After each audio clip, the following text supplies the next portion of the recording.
Right. So today the plan is to look at elements of cost, right? That is our new topic.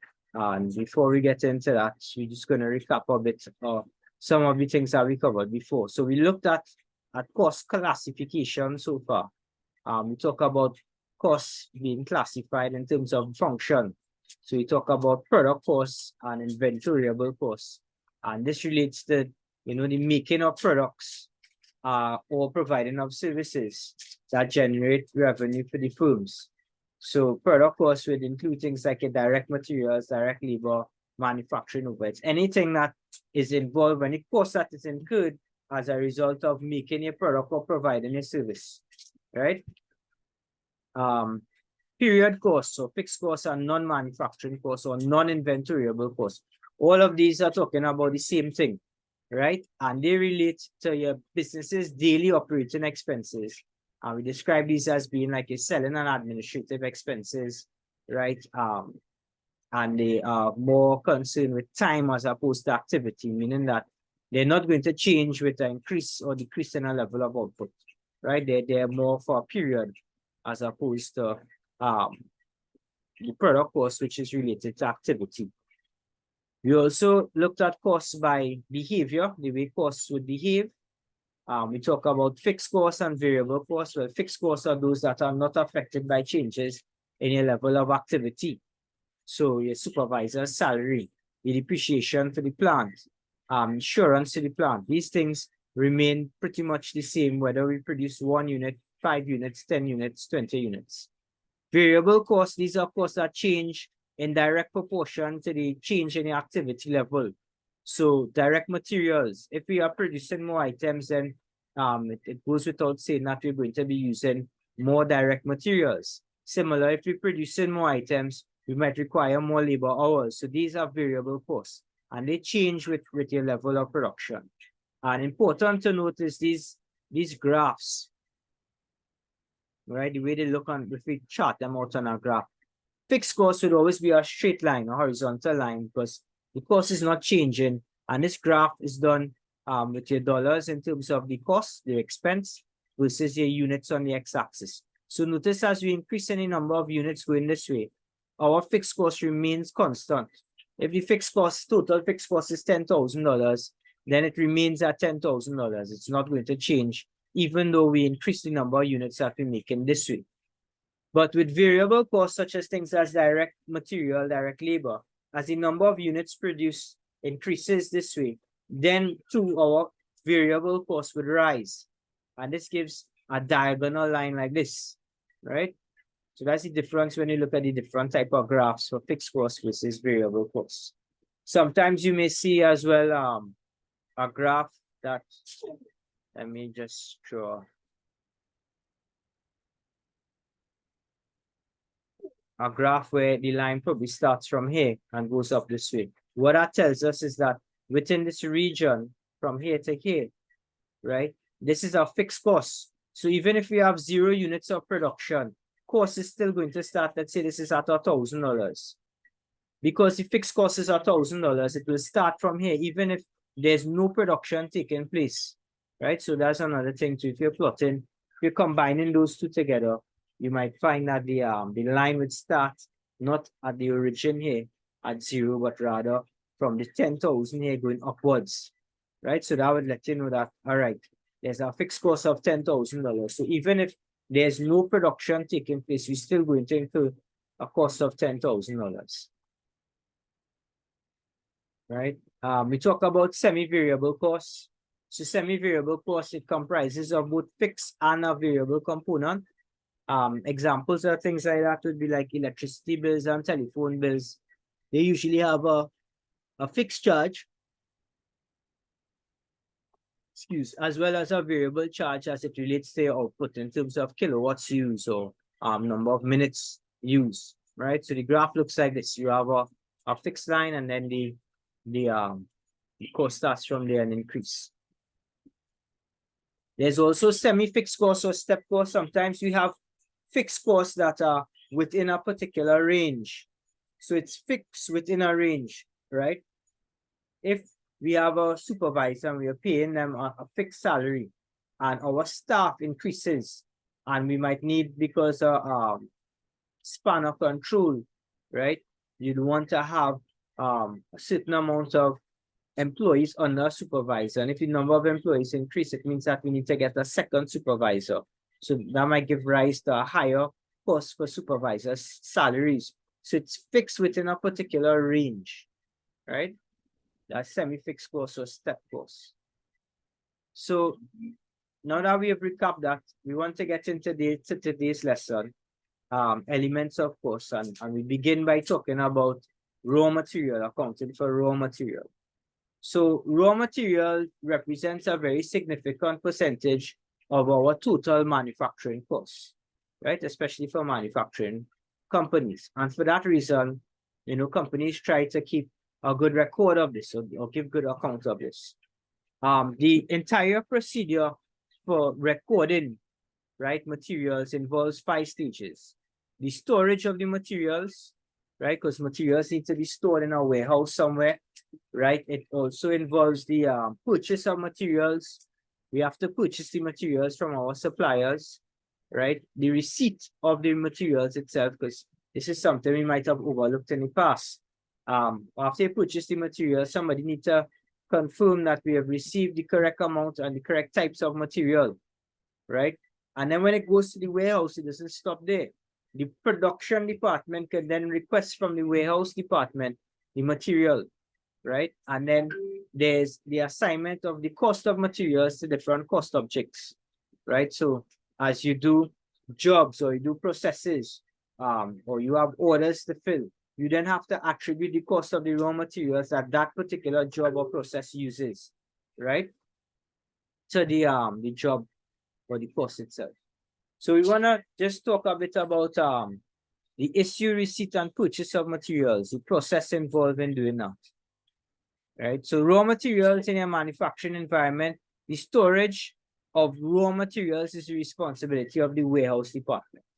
Right? The warehouse department, they're responsible for maintaining an adequate level of inventory of raw materials. So you do not, or they should not find themselves in a situation where they are out of raw materials, and because of that, production has to stop, right? They're responsible for ensuring that there's a minimum order quantity or minimum inventory level.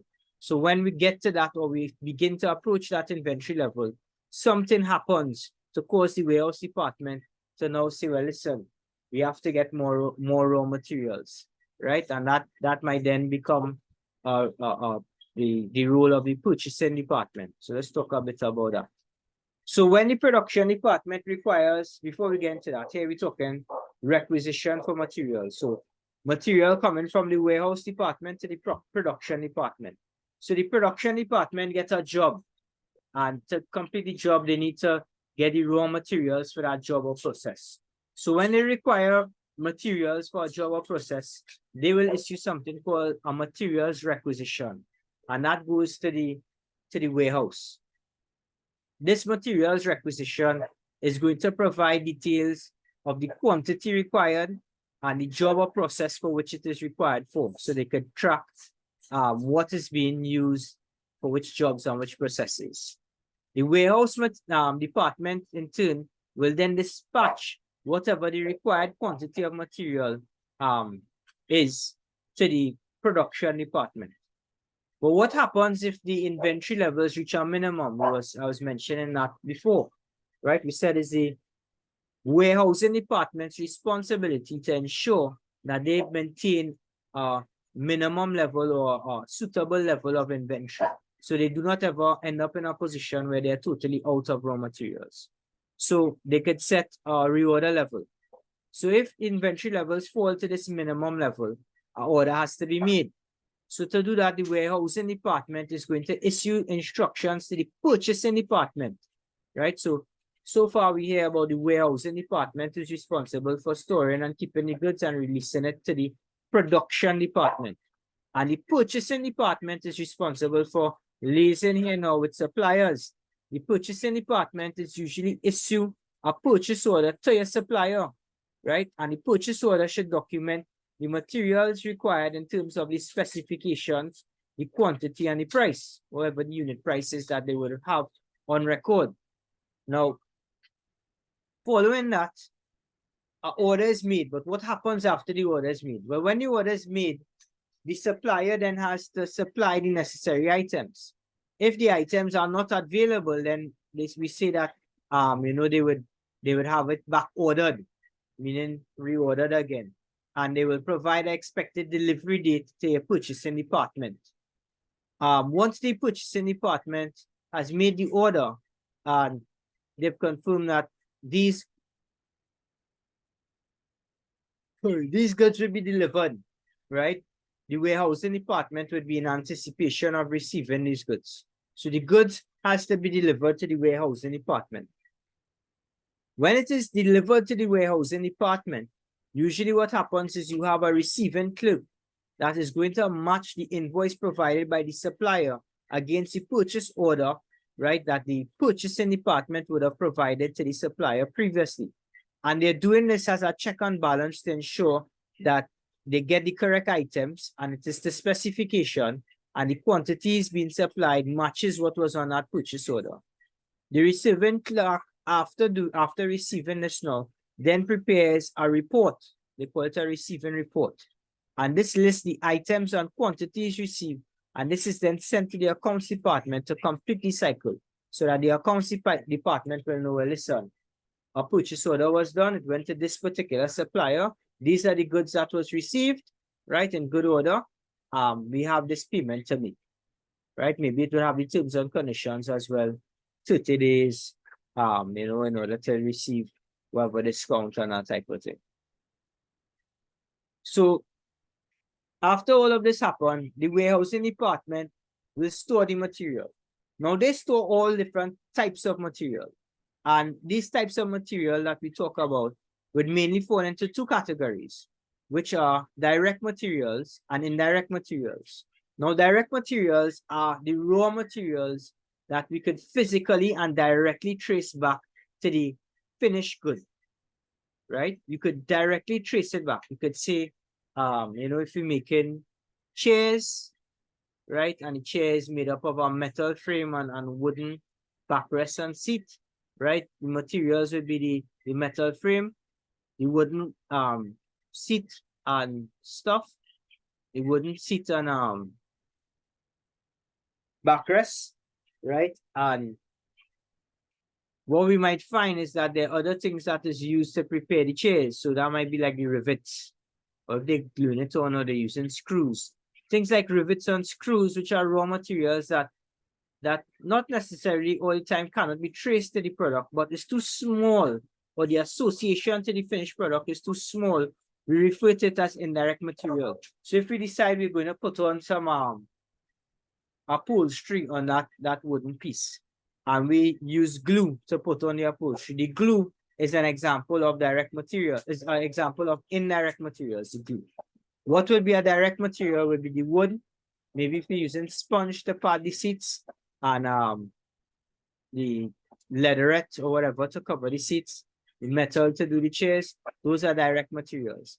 But if we use screws to put on the seats and we use glue to stick the upholstery material on, those are examples of indirect materials. So we mentioned at the beginning that the warehousing department is responsible for ensuring that they have an adequate amount of inventory level.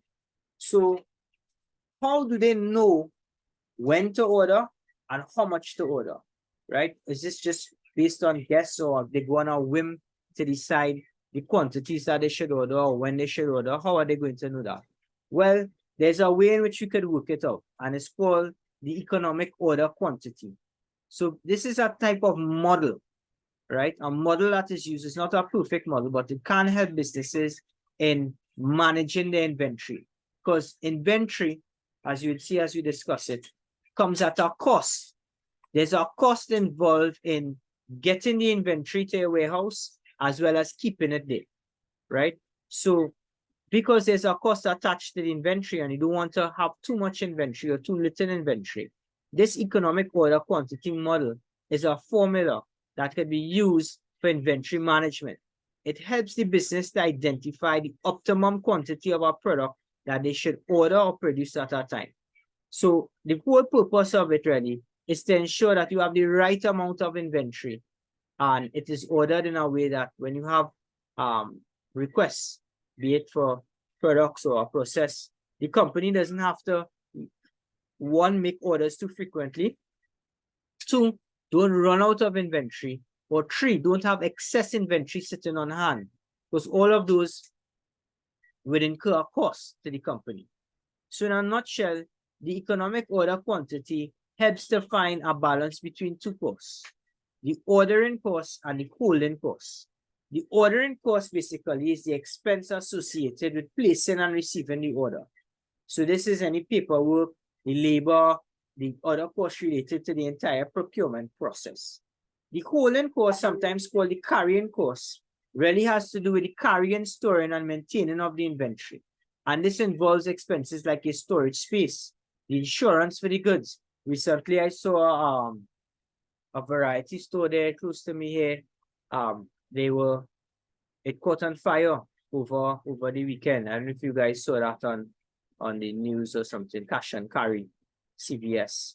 And you know, just as you're talking about this, and that came to mind there, you don't want to have too much inventory on hand because it's a cost of holding inventory. There's insurance to ensure that if there's a fire like that, right, you can receive some sort of compensation for losses there. And then apart from that too, if you have too much inventory on hand, you're tying up capital in unsold goods. This is money that is spent to buy these items. And if you don't push them off, it's just money sitting down on the floor there, right? So the holding cost represents the cost that's associated with holding or carrying the inventory. And it includes things like storage, insurance, and any opportunity cost of tying up capital in unsold goods. Opportunity cost, we mentioned that last day. You know, that's the cost that is foregone. If I buy all of this material and I stock it there, and then we're not using it right away, you know, if the opportunity cost is what I gave up in exchange for buying this material and sitting it there, what I could have done with that money if I didn't buy this material that is now sitting in my warehouse. All right. So again, the economic order quantity really aims to minimize the total cost by determining the ideal order quantity, right? Where the combined cost of ordering and holding inventory is minimized. So you're trying to minimize those costs. What that does is it helps the business to avoid the inconvenience of ordering too much goods, which leads to a high holding cost, or too little goods, which results in increase in the frequency in the number of orders you make. So all in all, the economic order quantity really helps the business to find that sweet spot where the company can manage their inventory very efficiently and cost effectively. Right? Now, there's some assumptions that is made with economic order quantity. This doesn't operate in a vacuum, right? So while it's a widely used inventory management model, it relies on some assumptions to simplify and make the calculations more manageable. So 6 key assumptions of the economic order quantity is that 1, constant is demand. Sorry, the demand is constant. The ordering cost is constant as well too. Your holding cost or your carrying cost is constant. There's a fixed purchase price and there's instantaneous replenishment. What that means is that the replenishment of the inventory is an instantaneous process. It happens automatically, right? Once the inventory reaches a particular level, you order, right? So the inventory is immediately restocked without any type of delay. Fixed purchase price. The economic order quantity assumes that the purchase price of every unit remains constant. It's not going to change based on volume or time, right? It does not consider as well quantity discounts or varying unit costs of different order quantities. It also looks at the constant holding costs or carrying costs. So it assumes that the carrying cost or your holding cost of inventory is consistent over time and that the storage cost, insurance cost, and the cost of tied up capital does not change, right, as time goes by. There's also the assumption that ordering cost is constant. what that means is that the cost of ordering or placing and receiving an order remains constant, irregardless of the order quantity. And finally, there's constant demand. The economic order quantity assumes that the demand for the product remains constant over time. It means that there's not going to fluctuate, or there's no fluctuating consumer demand. Now, there are some disadvantages of using the economic order quantity, right?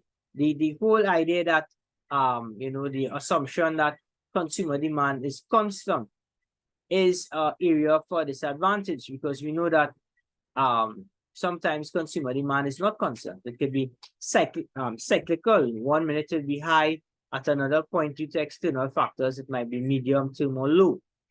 The calculation of it also assumes that both your ordering and holding costs remain constant. And sometimes that could change depending on the volume of the order, the time of the year, right? That could vary. Now, these assumptions make it a bit difficult and sometimes a bit impossible to account for any unprecedented changes in the business, right? Like changing consumer demand, seasonal changes, loss of sales revenue because you have inventory shortages, or even purchase discounts a company receives for buying inventory in larger quantities. Yeah. So the economic order quantities is calculated like this, right? EOQ, or sometimes you just use the Q alone, is equal to the square root all of 2 multiplied by the annual demand in units multiplied by the cost per order. And all of this is divided by the holding cost. And the holding cost is really your holding cost percentage multiplied by a cost per unit, right? How it's calculated. Let's take a look at a little video looking at how we calculate the. Right, so apart from the economic order quantity, we also need to talk about the reorder point, because economic order quantity, based on what we just looked at, tells us the amount of units that we need to order in order to balance our carrying costs and our order costs, right? The reorder point now is a metric that is going to be used to determine when you're going to reorder products, to ensure that you don't run out of stock during that time within which you have to wait. Lead time is that word that we use in inventory management to describe the time it takes for your suppliers to deliver your order items after you have placed an order, right? So your reorder point wants to ensure that you can reorder your product so you do not run out of stock while you're waiting on stock to get there. So this is a step-by-step instruction ready for calculating your reorder point. So the values you need to use, or you need to determine before you can calculate your reorder point, is going to be the annual demand, which we did see in the economic order quantity. The annual demand is the total quantity of the product that we expect to sell or use in a particular year. And we measure this in units per annum. The lead time, as I mentioned a little while ago, talks about the time, or speaks to the time it takes for your supplier to deliver the ordered items after you have placed the order. And this one is measured in days. And then there's your safety stock level, or safety stock factor. And this factor is really based on the desired service level or the probability of not running out of your stock during the lead time.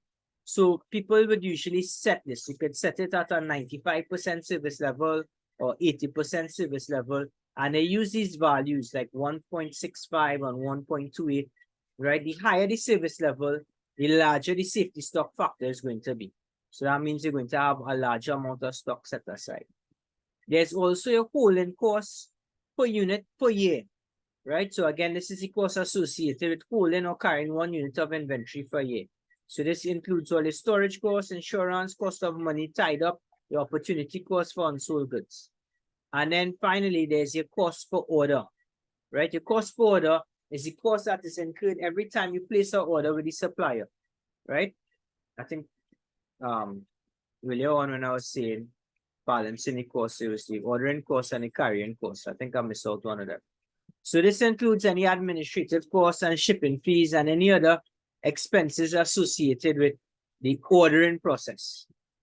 So once you determine these values, right, there's a formula for us to use.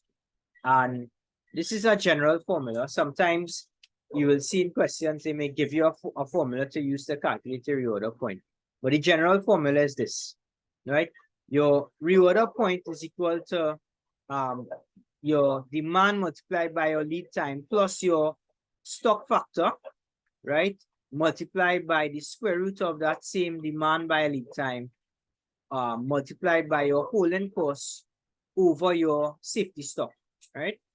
So the D dot L part, or D multiplied by L part, that represents the demand during the lead time. So you calculate that by multiplying your annual demand by your lead time.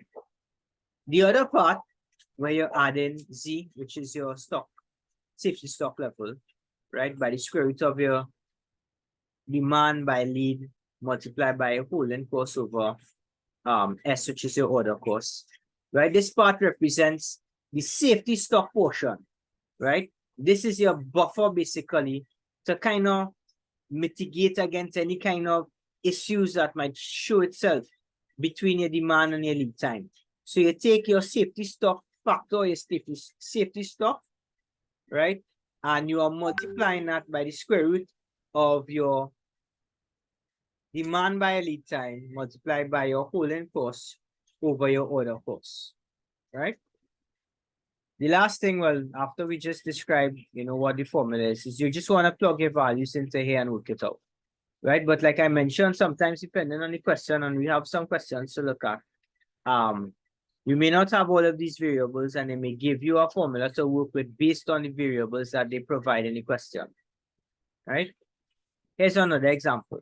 So let's just assume that our annual demand is 10,000 units.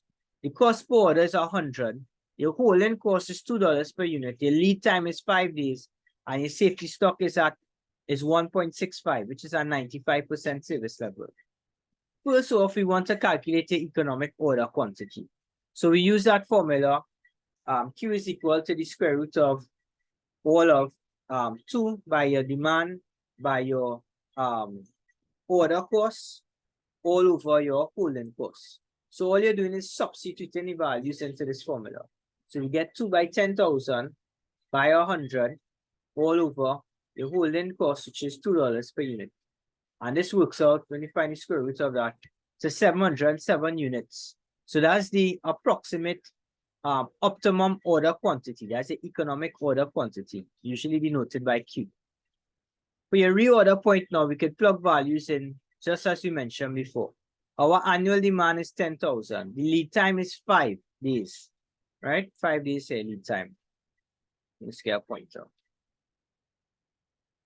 Right, lead time is 5 days.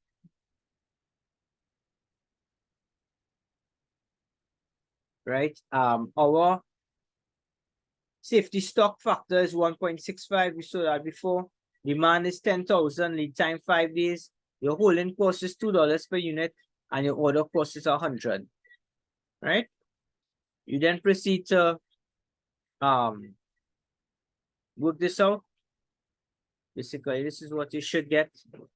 Right? 10,000. Right? Plug in your values, and approximately your reorder point is at 50,522 units. Right? So at that particular amount of units, this is where you would like to reorder. Right? So in this example, your economic order quantity is calculated to be approximately 707 units, which means you should order about 707 units at a time to minimize the total inventory cost.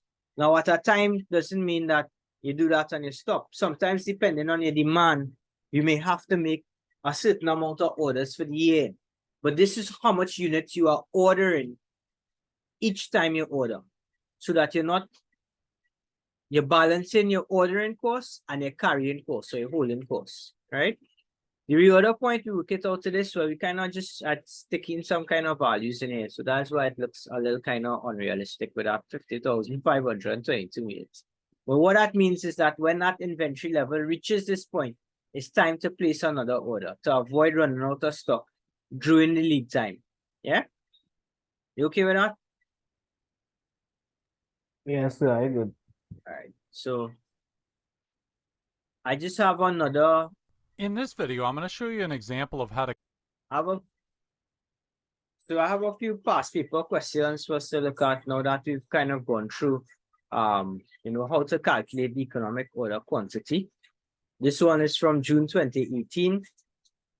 Zamor Limited has expanded its business, entered the financial services market and is manufacturing its own credit cards for its credit card division. The company plans to manufacture 27,000 credit cards to meet its annual demand. So immediately we could underline this as being our annual demand, right? 27,000 cards is our annual demand. Zamor expects that the cards will be distributed evenly throughout the year and has an estimated carrying cost of $3 each. So that's our carrying cost. So we have annual demand D, we have carrying cost 3.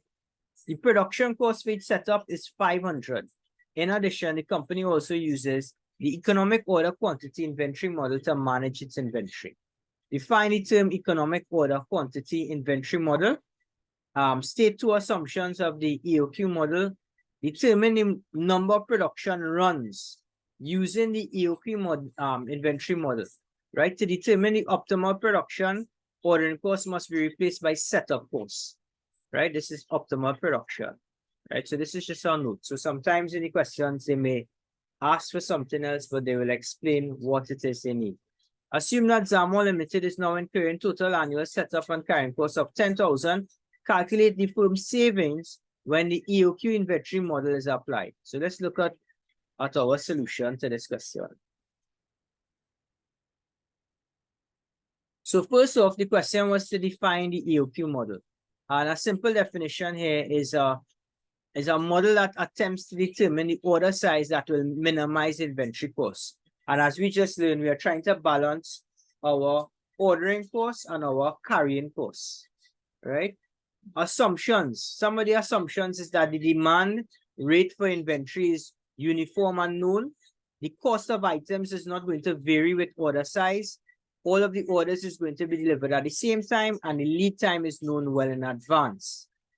For part 3, where we have to calculate the economic order quantity, let's just go back to our question, right? Remember, our demand was 27,000, right? Our carrying cost was $3, right? And we had our holding costs, carrying cost and holding cost was $3, and our ordering costs. Go back, where's my back button? Right? They said, assume that the ordering costs, to determine optimal production, ordering costs must be replaced by setup costs. So we're using setup costs instead of what we learned, ordering costs. So this is going to be our ordering cost, so to speak, right? So to calculate this, you are plugging these values into our formula, as you would see in my working here, right? So 2 multiplied by the demand of 27,000 multiplied by our ordering cost of 500 divided by our holding cost or carrying cost of 3. We multiply this out and we use our square root here. This will give us a total of 3,000 production runs. I'm using the word production runs because this is what they asked for here, number of production runs using the EOQ inventory model. Are you okay with that? Yes, sir. Most important thing is this little note that they gave us here, right? That's what might have thrown some students off. The last part was to assume that Zamor Limited is incurring total annual setup and carrying cost of 10,000. That's what they're incurring currently. What is the firm saving? So let us look at what they're saving now. Now, if they are using 10,000 currently, and with our economic order quantity, we are saying to do 3,000 production runs. And the cost of doing that is $3, right? Oops, went too far. The carrying cost of each credit card is $3. We could actually calculate, right, the difference. So 3,000 units by $3 is going to give us a total of 9,000. So our savings is going to be $1,000 savings. Because currently their carrying cost is 10,000. Total annual setup and carrying cost is 10,000. Now with the economic order quantity inventory model, we will be doing that at 9,000. You okay with that? Yes, sir. Understand. Okay. All right, nice. Let's look at another one. Lime Grove Electronics Store, a new Barbadian company, produced and sold tablets at a cost of $8.50 each, right? Lime Grove Electronics Store's inventory carrying cost is 1.5% of the unit cost of each computer per annum. So they're taking a little slant with it, right? Because it's just really a formula to plug things in. We can't expect them to just give us everything and we plug it into a formula. So they tend to disguise things and you know, they play with the English language here in terms of word in the question. So our carrying cost is 1.5% of the unit cost of each computer per annum, right? So this is the cost of each tablet sold. The order cost is estimated to be $468.75 per order. Demand for the tablets is expected to be at a constant with a rate of 64 units per month. Now remember, demand is annual demand. So we're going to have to do a little bit of working to work out what the demand is. And they went on to say, assume that 365 days per year, right? So the full year, and lead time of 18 days. So the first thing they ask is to list 3 components of the carrying cost, right? And when we discuss carrying cost as equaling cost, right? So it involves everything from warehousing to storage to maybe clerical and wages and salaries of the storekeepers. Those are components of the carrying cost. Part 2 says states 2 components of the ordering cost now. So this has to do with the actual ordering of the items. And here we could have things like printing, stationery, telephone, right? All of those are things that are involved in placing the order. What is the recommended order quantity for the tablets? The formula below may be used for your calculation. So D is annual demand. You have CC, which is the carrying cost per unit, and CO, which is the order cost per unit. So we know the demand has to be calculated. So we need to calculate 64 units by 12, right? Because 64 units per month. And our demand has to be on a per annual basis. The carrying cost per unit is 1.5% of the unit cost of each computer per annum, right? So the cost of each tablet or computer is $8.50. So we have to find 1.5% of that. And then the order cost per order, right, is $468.75. Let's take a look at what that looks like. So here's my demand, right? 64 units by 12, that gives me 768. The ordering cost, you saw that at $468.75, right? The carrying cost is 1.5% of the $8.50, which is $12.75. So to calculate our economic order quantity, we'll have 2 by our annual demand by our ordering cost all over our carrying cost. So we have 2 by 768 multiplied by 468.75 divided by 12.75. We square root all of this. And that works out to be 238 units as our economic order quantity, right? So how many times orders should be placed a year? Remember, I was mentioning that before. So remember, the economic order quantity tells you how much you need to make in one order. But if your annual demand is greater than one order, it means you're going to have to make multiple orders for the year. So all we will need to do is take the annual demand, which is 768, right? And divide that by 238, which is our individual order amount. And that tells us how much orders we have to make. Now, sometimes you might get a decimal number, like here, you get 3.2. But you can't make a 0.2 of our order, and we can't round down because then we'll be short. So in cases like this, we actually have to round up, right? So you round up to 4 times so that you could meet the amount of demand for the year. The reorder point, although we looked at it with a formula in our notes, they gave us a formula in the question. They said, what is the reorder point in units? The formula below may be used for your calculations. maximum usage multiplied by the maximum lead time, right? Let's take a look at that calculation.